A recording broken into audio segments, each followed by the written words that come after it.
Every summer, a camp nestled in the northern Midwest runs from the last week of June through mid-August. The camp's biggest draw is that it's a full-week overnight experience. Staff and campers arrive on Sunday afternoons and leave by Friday evening each week. They live within the secluded grounds, which has countless small cabins for sleeping, a large dining hall for meals, and around a dozen other buildings, ranging from large activity centers to small storage sheds.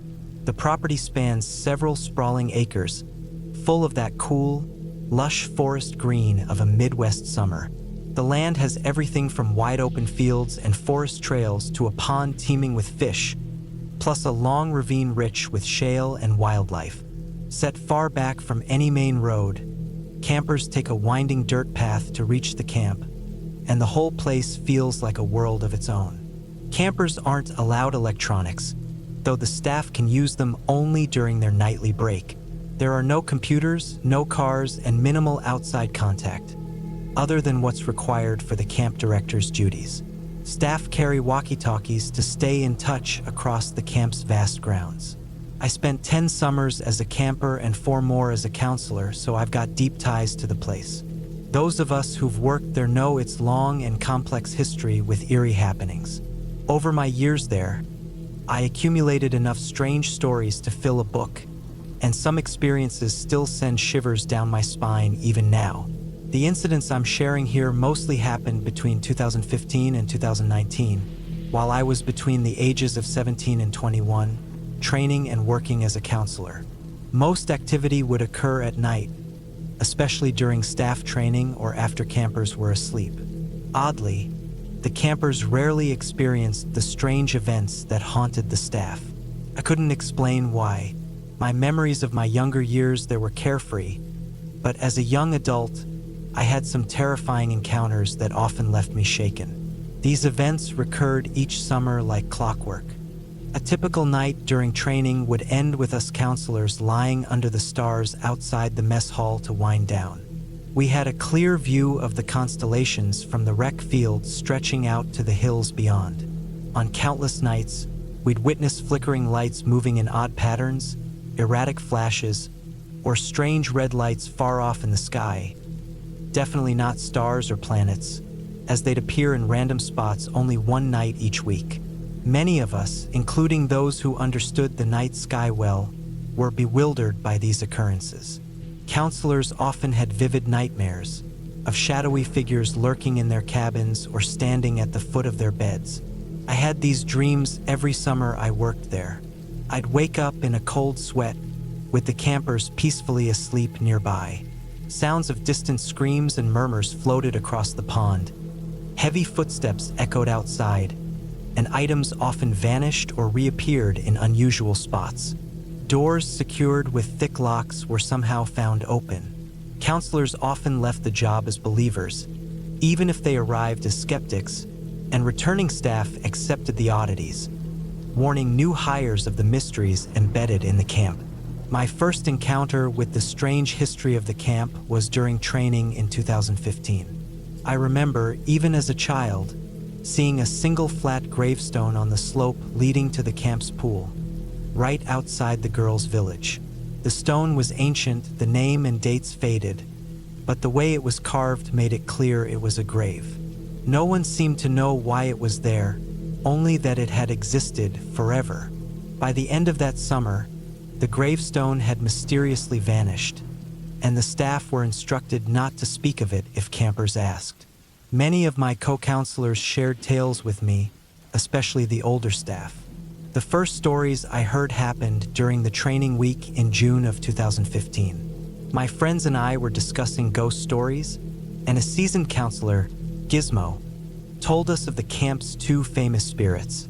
One was of a young boy seen running across the field in the streetlights from the road bordering the camp. He'd apparently been hit by a car while chasing a ball and now haunted the camp's outskirts as a shadowy figure. The other story was of a woman in white who could be seen standing on a porch in a nearby yard, staring up at the camp until dawn. By that point, we were thoroughly spooked. It was well past midnight, and we huddled in the glow of a brightly lit pavilion near the rec field. One of the older counselors, Slate, noticed how scared we were and later took me up the hill overlooking the rec field to explain the origins of the shadows we'd heard about. The streetlights on the field cast elongated, ghostly shadows, and one particular pole had an electrical box that cast a shape resembling a child mid-stride. He also pointed out the woman in white, which was, in fact, an oversized American flag that would look ethereal in the moonlight. Despite his explanations, he assured me that these coincidences didn't discount the presence of other, more unexplained things on the grounds. One area of the camp that made me feel particularly uneasy was a building known as Day Lodge. The youngest campers attended day programs there, and it was the only two-story building on the property, a former house from the 1920s. Set on the farthest end of camp, Day Lodge felt isolated.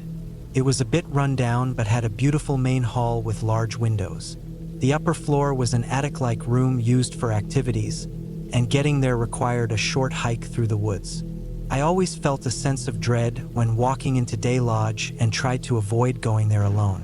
One eerie experience I had with Day Lodge happened in 2017 during our annual missing camper drill, a practice exercise where counselors split up to search for a lost camper. I was assigned to check Day Lodge alone. As I entered, calling out the camper's name, I felt a chilling silence that seemed to deepen with every step. The orange sunset filtering through the windows made the air feel oddly oppressive. As I went to leave, I noticed the cellar doors had been flung open and a dim light shone from within. I didn't even know those doors could open, let alone that there was a working light down there. The final straw that summer came during one of our last weeks, when I was running a program in Day Lodge with my co-counselor, Milo. He had a deep understanding of the supernatural and assured me that while the presence of spirits was likely, they weren't harmful, only interested in being acknowledged. His calm made me feel more at ease. By the end of the summer, the atmosphere inside Day Lodge felt less menacing, almost like the spirits were satisfied with our presence there. Even now, at 21, I can recount only a fraction of the things I experienced there. Although these spirits never physically harmed anyone, they seemed to linger, as if they wanted to be remembered and woven into the camp's identity. With so much history, the camp was their home as much as it was ours, and anyone who walked there learned to respect it.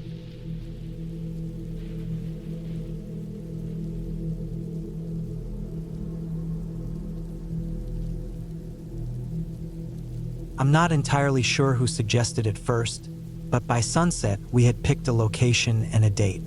Although I'd been on several camping trips before, I was pretty sure neither Rob nor Dan had. They had only joined the family later in life after my biological father passed away. He was the one who loved the outdoors, while my stepdad was never too keen on it. Not to say he wasn't a good man, he just wasn't into nature much. We made a detailed checklist of what we needed, including 4 cases of beer, possibly the most essential item of all. We packed up and set out at dawn, clueless about what lay ahead or how it would change our relationship, one we once thought was unbreakable. The 3-hour drive was quiet and uneventful. I was glad to see dry weather since fire starting, while not impossible for me, wasn't my specialty, and neither of my brothers had any real experience beyond lighting cigarettes. Just to be safe, I packed some lighter fluid, though I didn't end up needing it. While I worked on the fire, Rob and Dan put their YouTube game knowledge to work setting up the tent. I'd picked the simplest tent I could find, yet it still took almost an hour to set up. By then, the fire was blazing. I'd buried potatoes in the coals, prepped the steaks, and was on my second beer by the time they joined me. Dinner didn't take long to cook, and by nightfall, we were enjoying a hearty meal. Then, the real camping experience began. I'd chosen a remote spot intentionally, knowing we'd get loud and rowdy with some drinks and that I'd want to build a big bonfire and play music loud. That night was a blast. We went through 2 cases and didn't crash until dawn. It was something I'd been wanting to do for a while, and despite the hangover, I decided right then we'd make this a regular event. By the time I dragged myself out of my sleeping bag, it was already afternoon. Rob and Dan were awake, sitting by a dead fire, each with a beer in hand. When I asked why the fire was out, Rob mumbled about not being able to light it, which made me chuckle. I grabbed some wood, set it on the cold coals, and blew gently, and within moments the fire was roaring. Their expressions were priceless. Rob's mouth was agape, and Dan looked like he wanted to ask how I'd done it. While waiting for the water to boil, I cooked up a mess of eggs and potatoes. Breakfast with coffee was just what I needed, and soon after I suggested we go fishing. We didn't get back to camp until near dark. Unfortunately, we hadn't caught anything worth keeping, but Rob was well on his way to a good buzz. I cooked the remaining steak, and we set out to finish the last of the beer. That night was much calmer than the previous one. I didn't want to make a huge fire, knowing I'd have to put it out before we left for home. We mostly chatted about trivial things like relationships and work, and around 2 a.m. we decided to call it a night. My last memory was of Rob stumbling out to relieve himself, having drunk much more than Dan or me. He tripped a few times trying to get out of his bag, but eventually made it. I must have passed out soon after that. The next thing I knew, the first light was starting to break through the trees, and I needed to relieve myself badly. As I unzipped the tent, I was hit by a strange burning smell, like scorched meat. I figured one of the guys had woken up early and was burning breakfast. I turned back to find Dan still asleep, so Rob must have been the one cooking. He was terrible at it. I crawled out, a playful jab ready on my tongue, but froze when I looked up. The fire was out, but Rob was nowhere to be seen. The dawn light was still dim, but I could make out a large shape sprawled over the cold coals. A wave of that burnt odor hit me, and suddenly, I understood what I was seeing. Rob was lying face down on part of the dead fire, motionless. Without thinking, I rolled him over. All I saw was blackened skin, and the stench was overpowering. I yelled for Dan, but when he didn't respond, I ran into the tent and shook him awake. When I shouted that Rob was dead, he shot up, stunned. I just pointed toward the remains of the fire and the sight that was becoming clearer with the rising sun. Dan dashed out of the tent and nearly came face to face with Rob's body. I stood behind him, silently, eyes closed, listening to Dan's heartbreaking cries. I wanted to be anywhere but there.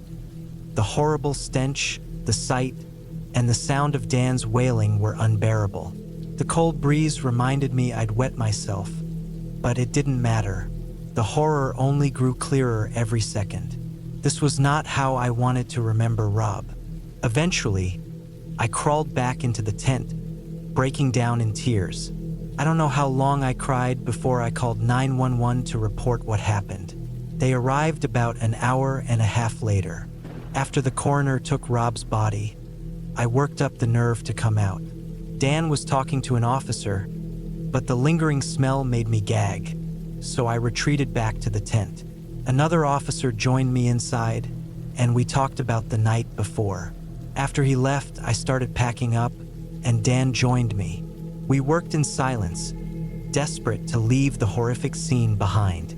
Looking back, I probably seemed distant and cold, but as the eldest, I knew I'd have to tell the family, especially Mom. She'd be devastated. I didn't want her to find out through the news. I can't speak for Dan's feelings, but grief affects people in different ways.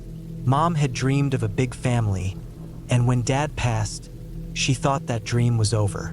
Meeting my stepfather gave her hope, and adopting Rob and Dan had fulfilled her dream. They'd been around 13 and 14 when she adopted them, at an age when adoption is rare, but she loved them instantly. I'd always thought of them as my brothers, as did the rest of the family.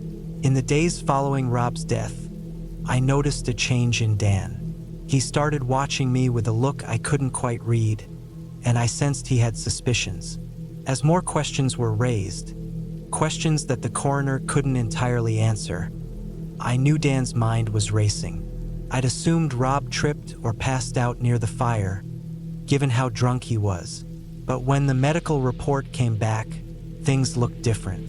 Rob's back had unusual bruises, though he'd played rough sports before.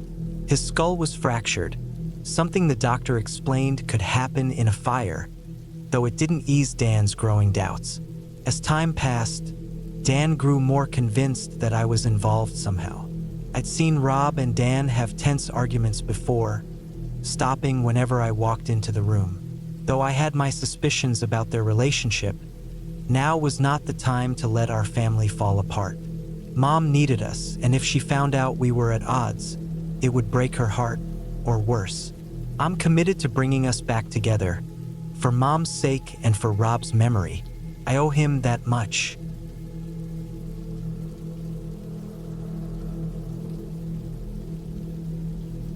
Growing up was anything but pleasant. My parents didn't physically abuse me often, but they mostly ignored me. They both had problems with drinking. My mom worked part-time, claiming she wanted to be around for me, but she spent most of her free hours either asleep or with a bottle. My dad was the primary earner, driving long-haul trucks and being away for most of the time, which left me to take care of myself. We lived on the outskirts of town, near miles of forest. As far back as I can remember, I was fascinated by those woods, and soon I started spending my days exploring them. I realized pretty quickly that neither of my parents noticed when I was gone, so I began camping out there overnight, just to see if they'd miss me. As expected, they didn't. Eventually, I spent whole weeks camping in the dense forest. But all good things end. One morning, as I walked out of the woods, I got caught by my dad, who had just returned from a trip. It was early, around 5 a.m. on a school day, and he was furious to see his 12-year-old kid coming from the woods. I got a long lecture and a harsh punishment, but it didn't stop me. After lying low for a week, I waited for my dad to leave again and my mom to get into one of her drunks. Once I was sure she was passed out, I snuck back to what I considered my real home. Every morning, I'd return early before school, unnoticed. If I wasn't in class, I was in the woods. Early on, I noticed I wasn't alone. Groups of homeless people would camp out there. I made the mistake of staying in one spot for too long once and almost ended up in trouble because of it. After that, I moved my camps to the far side of the river. I'd sometimes watch them from a distance, witnessing their fights and struggles with addiction. I already saw enough of that kind of behavior at home, which made me resent them. As time passed, I ventured deeper into the forest, always on the lookout for new places to explore. Summer brought even more homeless people, filling the woods with makeshift camps. But I felt safe on my side of the river, the only one who knew where to cross. Until one day they ruined everything. I was down by the river collecting water when I heard distant voices. After grabbing what I needed, I returned to camp, but stopped when I saw a group arguing on the opposite side of the river. I hid and watched. There was a shabby tent, and a few men and a woman were yelling. They looked drunk, stumbling as they argued. I watched for a while until one man hit another over the head with a bottle. The victim fell, and then the attacker picked up a large rock and smashed it on him repeatedly, while the others just watched. I stifled a scream, frozen in horror. They eventually ran off, leaving the man lying there. I waited, hoping he'd move, but he didn't. Against my better judgment, I thought he needed help, so I ran the 3 miles home. My dad was there, and I was oddly relieved to see him. I burst in, breathless, and told them what I'd seen. But instead of helping, my dad yelled at me for disobeying him, and my mom accused me of lying for attention. The conversation ended with my dad using his belt on me, leaving me in tears and feeling utterly hopeless. Soon after, I was sent to live with my grandfather, as my parents couldn't handle me anymore. I expected things to get worse, but Grandpa Mac turned out to be the most caring person I'd ever met. When he first asked what I liked to do, I was stunned. No one had ever asked me that. I nervously told him about my love for nature, expecting ridicule, but instead, his face lit up. He shared his own camping memories with me, and I felt like the luckiest kid alive. As soon as spring came, we spent every moment hiking and exploring forests and parks. The knowledge he shared could fill books, and even now, I visit him often to tell him about my latest adventures. His body may be frail, but his mind is sharp as ever. He gave me a life I never imagined, simply because he loved me. Years later, after I'd built the courage, I told him the story of what I'd witnessed back in the woods and how I'd carried the guilt of doing nothing. He hugged me tightly and suggested I tell the police, which I did. I was finally able to let go of the guilt. Later, I learned that the people responsible had been found, thanks to the woman who confessed. They even thanked me for coming forward. Now that I've grown up, I see how it was my parents who were in the wrong. I went off to college, and when I returned for Christmas, Mac told me the case had finally been solved.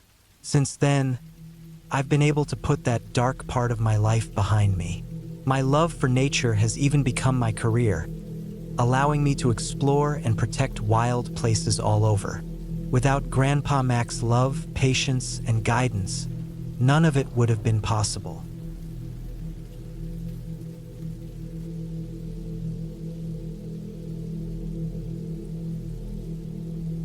The arguments always began the same way. You'd never find me dead in that national park, surrounded by nothing but crowds of people in their RVs, he'd say, insisting on the old-fashioned ways that he loved. Calling him old school was putting it nicely. If anything wasn't made of canvas or leather, he thought of it as flimsy junk. Mom tried more than once to get him to accept newer things like nylon tents, but he wouldn't budge. He'd much rather lug around the musty canvas tent everywhere we camped. And don't get me started on those leaking kerosene cans. He was a man who definitely belonged in another time. Roughing it might as well have been his life motto. We put up with his outdated ways of camping until one trip almost cost my younger brother his life. A wake-up call for everyone. Back in the early 80s, Dad used to take us to a national forest every Thanksgiving. The weather was usually mild, and the forest beautiful, the scent of pine always filling the air. These trips often overlapped with hunting season, and I remember Dad used to hunt himself before meeting Mom, though she'd stopped him from doing that. Perhaps this annual outing was his way of pushing back a little.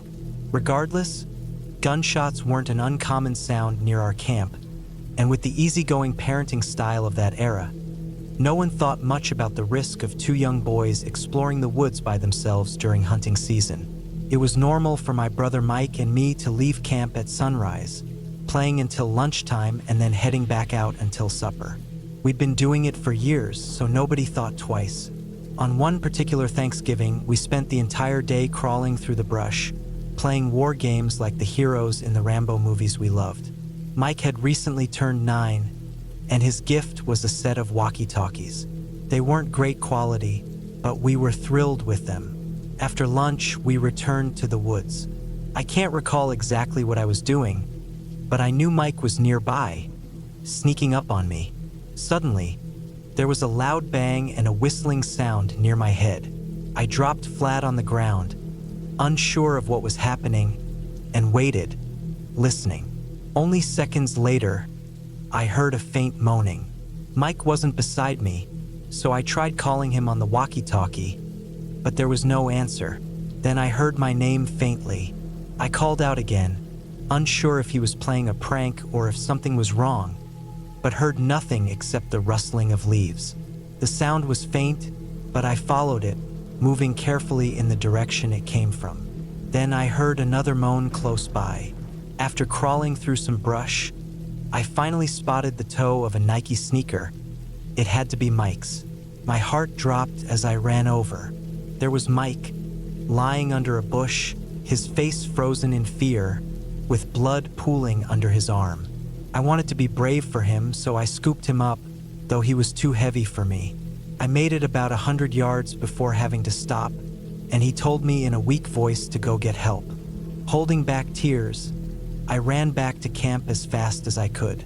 When I burst into camp, Mom's expression turned to panic. Dad quickly asked, "How bad is it?" I couldn't catch my breath to explain, so I pointed in the direction I'd left Mike. Dad ran off, and by the time I caught up, he was already carrying him back to camp. The drive to the hospital was terrifying. Mom kept talking to Mike, telling him to hang on, while I pressed my shirt against his wound. We made it in record time, just under 20 minutes. Dad handed Mike to the doctors, and they rushed him into surgery. The next 3 hours were pure agony. Looking back, I'm amazed at how calm my parents seemed, though I now know they were just holding it together for us. It was after midnight when the doctor finally came out to tell us Mike would pull through, though he'd come close to death more than once during surgery. The police came by at dawn to investigate the shooting. I was shaken while recounting everything, realizing for the first time how close I'd come to being shot myself. Mike stayed in the hospital for weeks, with my parents renting a nearby room to be close by. Dad might have stayed at the camp, but after a brief conversation with Mom, he agreed to stay in town. The detectives kept us updated, but by the time Mike was discharged, they hadn't found the shooter. The leading theory was that a poacher mistook Mike's movement for an animal and fired. It's been 34 years, and no one has ever been conclusively linked to the incident. Mike eventually recovered, went on to start a family, and lead a normal life. Something good did come out of it. After that, Dad decided that camping in more populated parks, where he once thought only tourists went, was much safer. From then on, we spent our holidays in places like Yosemite and the Grand Canyon, exactly how I'd always imagined camping should be, safe and peaceful, and I'm sure Mike feels the same way.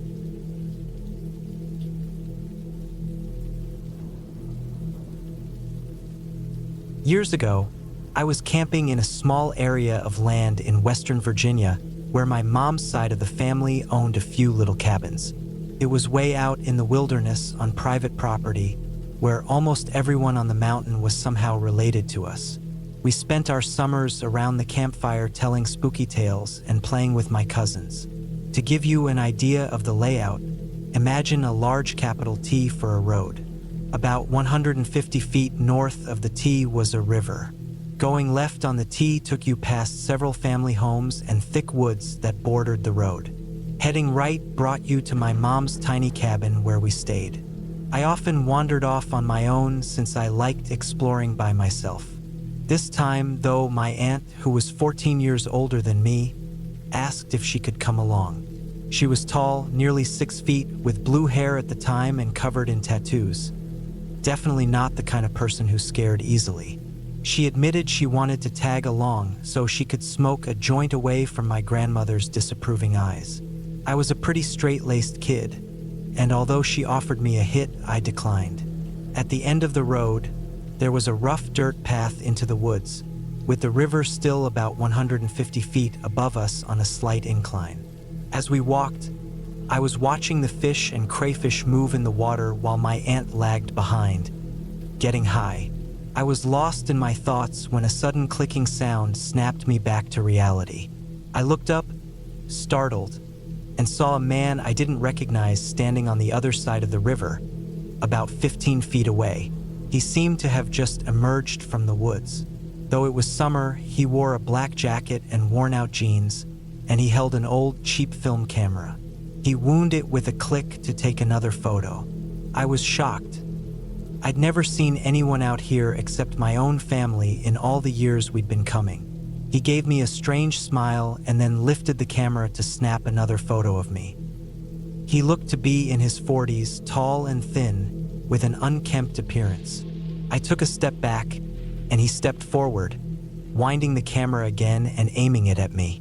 I was frozen with fear, taking another shaky step backward, almost slipping on a rock as I did.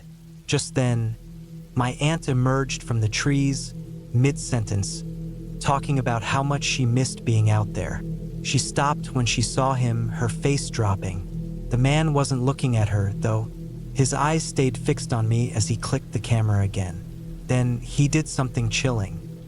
He wagged his finger at me, then pointed to a knife sheath on his hip, running his finger across his throat in a slicing motion. At that moment, my instincts kicked in.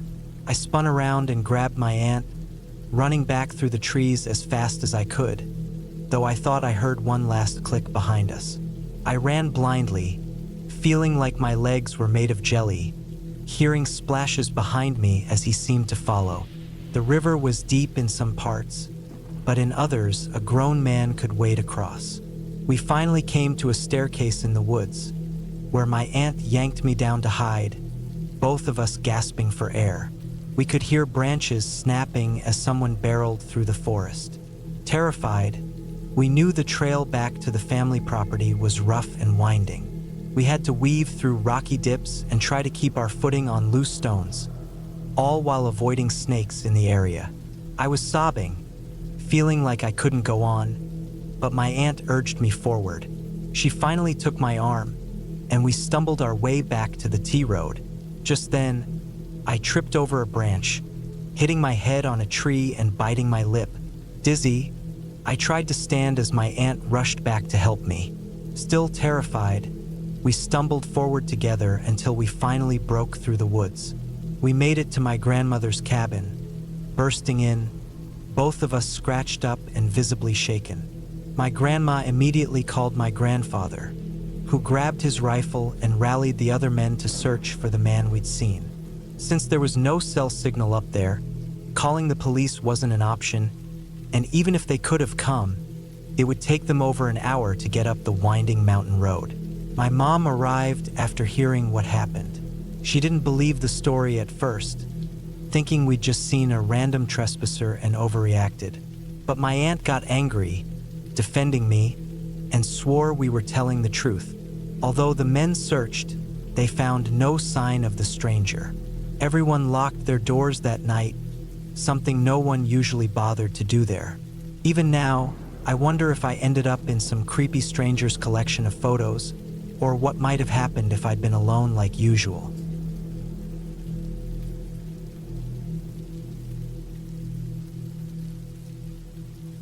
It was back in 1999 when an old buddy of mine invited me on a camping trip. I hadn't been camping since I was around 13, so I agreed. It sounded like a blast, and I spent the whole week excited for it. The night before we left, I barely slept. He came by just after 5:30 a.m., and we drove about 90 miles to the state park. I dozed off a bit on the way, so I felt a little more refreshed when we got there. Once we arrived, he dropped the surprise on me. We'd still have to hike another couple of hours to reach the campsite. I tried to convince him to pick a closer spot, but he insisted I'd love the place he had in mind. With some reluctance, I followed him. The first 30 minutes of the hike weren't so bad, mostly downhill, but as time passed, I started to feel tired. We paused for a short rest halfway there, but soon enough we were back on the path. The second half of the hike was mostly uphill, and it wasn't long before I felt drained again, barely paying attention to the trail. When we finally reached a level stretch, I felt relieved. My friend was ahead of me and somehow missed the trap, but I didn't. All I remember is 1 second I was trudging along, and the next, I hit the ground hard. The jolt of landing woke me up fully, and the rush of adrenaline masked most of the pain. But as I tried to stand, my right leg gave way, and I fell back onto a sharp stick poking up from the ground. Apparently, there were a few stakes at the bottom, but most had been knocked over. I glanced down and saw the bone jutting out from my shin. Instinctively, I pulled the stick out, which made me feel even more queasy. Looking up, I saw nothing but a ring of sky framed by tree branches. I guess the pit was about 9 or 10 feet deep, something that would have taken whoever dug it days to finish. I yelled for my friend, and soon his laughing face appeared above me. He hadn't realized how badly I was hurt, but when I explained, his laughter turned to panic. I asked what had happened, and he said it looked like some hunters had set up a trap for bears, and I'd stumbled into it. I figured he'd just reach down and help me out, but that didn't work. He tried again using a sturdy branch. At first, it seemed like I'd be able to get out, but the pain in my leg was so intense I couldn't bear any weight on it. Realizing I wasn't getting out without more help, I told him to head back to the ranger station we'd passed, which was about an hour away, and get assistance. After he left, I was alone with nothing but the pain to focus on. Came in waves, and the nausea wasn't helping. I thought about making a splint, but the moment I tried to tighten it, I nearly blacked out. I decided it was better to leave it be, putting my head between my knees until the dizziness subsided. I tried to distract myself by singing, but then I noticed the sky getting darker and distant thunder rumbled. I told myself a little rain wouldn't hurt. Little did I know, things were about to get much worse. The rain started as a light drizzle, but within minutes, it was pouring. At first, I didn't think much of it, but then I noticed water filling up the hole. By the time I realized I was in trouble, my feet were already underwater. I clawed my way up the wall to keep as much of myself above water as possible, praying the storm would pass soon. After about an hour, the rain eased up, and the water level had only reached my knees. But before I could relax, it started coming down even harder. The only upside was that the rain distracted me from the throbbing pain in my leg. I tried to keep my spirits up by thinking of jokes and movies, but time crawled by. The next hour felt like the longest of my life. Finally, I heard voices above me, and they managed to pull me out. By then, the water had risen to just below my waist. The thought of drowning in a remote hole like that still haunts me. The ride to the hospital was a blur. I had surgery where they put in some screws and a couple of plates, and eventually I was sent home. The next 2 months on crutches felt like forever, but I was grateful just to be alive. My leg may have been broken, but I was still here. We never got to redo that trip, but I've since taken my kids camping a few times. Maybe I'll reach out to my friend. It's been a few years since we last talked, and a camping trip could be the perfect way to reconnect. This time, though, I'll keep a closer eye on the trail.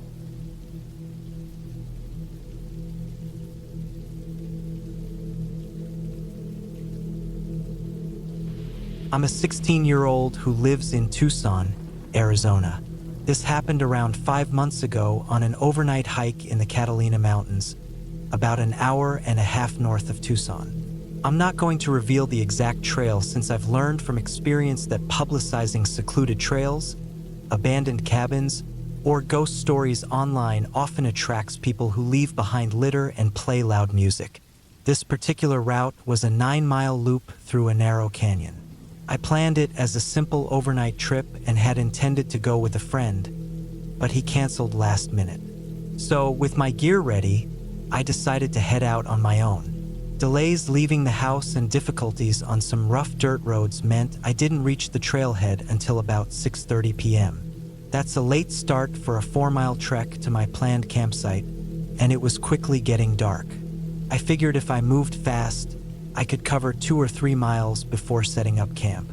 Soon, I found myself walking a dimly lit trail alone with only my headlamp, the nearest person miles away down a long dirt road. Hiking in darkness is eerie, especially in isolated areas. Eventually, it became so dark that I could only see where my headlamp shone. Realizing I needed to set up camp, I chose a spot that wasn't ideal but had signs of previous campers. A few burned logs and a rough fire ring. I quickly gathered dry wood, got a fire going, and set up my tarp, eager to dig into the chili mac I brought along. My nerves started to settle as I ate by the fire, but the unease of being alone lingered. To help you picture my setup, I was in a small clearing surrounded by tall pine trees, with the trail about 30 feet away. In the firelight, everything beyond its circle was pitch dark. I was just finishing my meal when a small rock, no bigger than a marble, rolled into my camp. I froze, startled, certain I was alone out here. I swung my headlamp toward where the rock had come from, but the dense trees and brush blocked most of my view. I spent the next several minutes scanning the area, heart pounding, afraid to venture too far from the safety of the fire. Eventually, I convinced myself that I must have accidentally kicked the rock or it fell from a tree. Trying to brush it off, I settled in for the night, unaware of the terror to come. I woke up to a faint rustling sound, barely audible. Still half asleep, I listened as the sound gradually faded, like it was moving away. I reached for my flashlight, which I'd left right next to me, but after fumbling around, I realized it was gone. Fully awake now, I sat up, searching in confusion. Then, I saw a light in the woods about 20 feet away, my flashlight lying in a pile of leaves. My stomach dropped. The flashlight I'd left by my side was now out in the trees. I quickly slipped on my boots, gripped my knife, and weighed my options. Stay and wait out the night or make a risky 3-mile hike back to my car in the dark. I decided to stay, figuring whoever was out there had a better chance of finding me if I wandered into the woods. Hours passed, and I heard soft footsteps, distant but unmistakable, as if someone was casually strolling nearby. The footsteps would fade, only to return an hour or so later, always maintaining a slow, steady pace. This cycle continued for hours until I heard the steps draw closer, within several feet of my camp. By then, my fire was just glowing embers, offering barely any light. The footsteps stopped, and everything went silent. I sat there, knife in hand, motionless and terrified, praying for dawn. Finally, as daylight crept in, I realized I was alone. I packed up, hiked the trail back to my car, and didn't stop until I reached the dirt road. As I climbed into my car, I noticed something in the dust on my rear window. The words, "Sleep tight." This was by far the most disturbing experience I've had exploring Arizona. If there's someone living in those mountains, my advice is to keep a safe distance.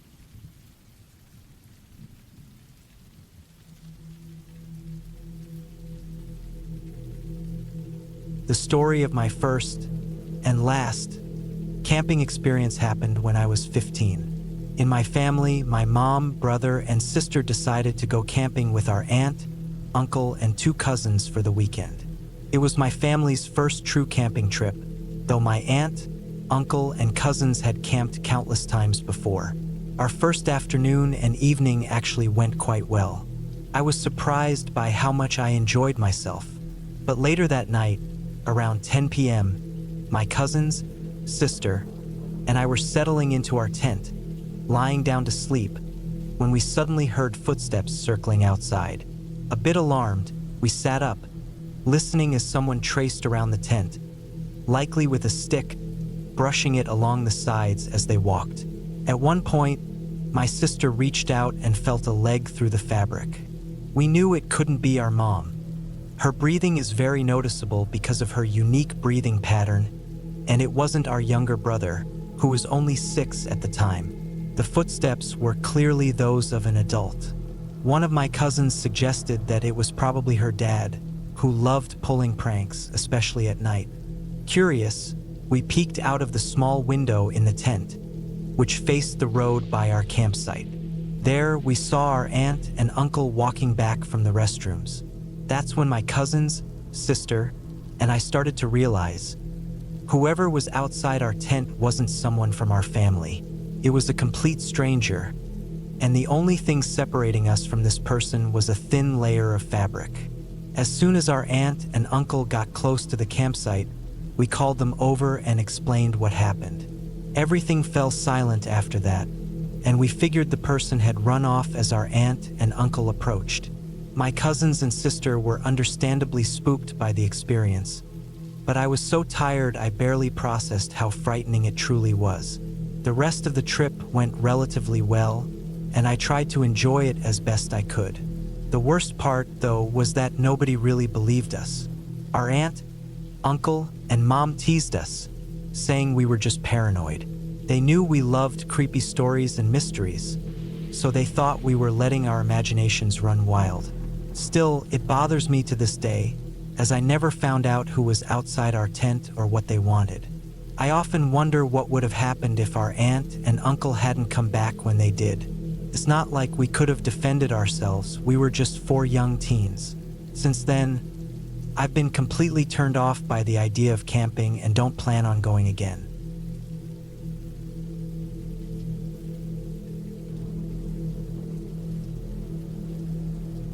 When I was around 6 or 7, I was diagnosed with type 1 diabetes.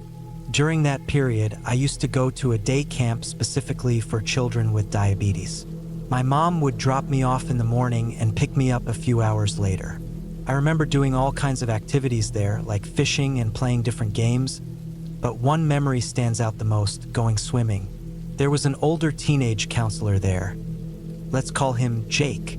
He always made me feel uncomfortable. I don't remember much about him, but I recall he had something unusual about his appearance, like a noticeable piercing. Each time I was in my swimsuit and getting ready to swim, Jake would look at me in a way that felt strange. When I walked past him, he'd be sitting nearby, often commenting about how nice I looked, even giving me winks sometimes. Occasionally, he'd suggest we go together to quieter spots around the camp, but I never went. I was shy and reserved, especially around people I didn't know well. One day, while I was swimming with my camp group, I started to feel the signs of low blood sugar. My counselor suggested I should go inside, but I was stubborn and refused, as I sometimes did when my blood sugar was low. The next thing I remember, I'd passed out in the pool. I woke up later in the camp's medical area, where they told me the lifeguard had pulled me out and performed CPR to revive me. As I was leaving, I saw Jake again. He made an offhand comment about the lifeguard performing mouth-to-mouth, saying it was funny or amusing. That day, I told my mom I didn't want to go back to camp, making up an excuse about missing home because I thought no one would believe the actual reason, especially from a young kid. Years later, in 2020, I finally told my mom everything. She was apologetic and asked why I hadn't shared it sooner. I explained that I'd been scared no one would take me seriously. I'm not sure if Jake ever thinks about what he did or if he's hurt anyone else, but I hope he hasn't.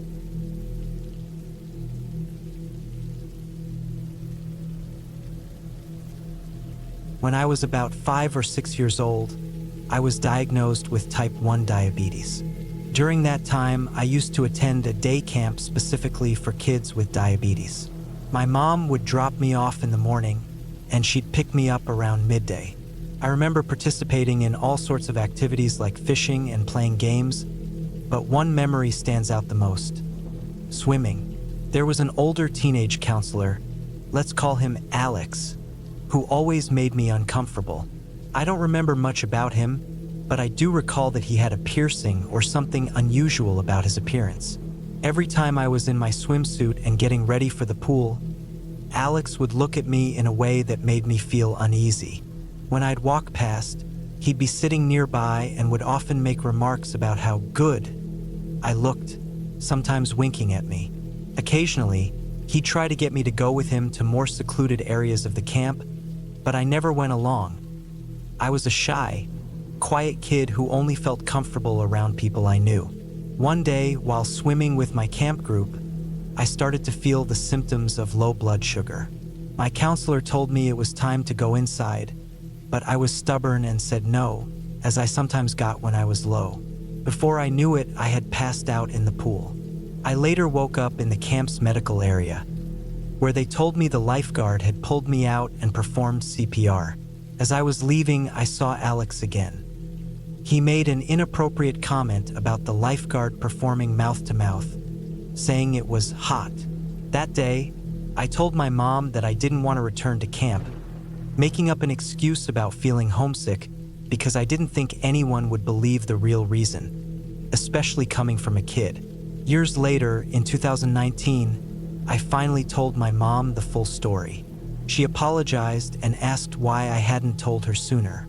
I explained that I was afraid no one would believe me. I don't know if Alex remembers what he did or if he ever hurt anyone else, but I hope he hasn't.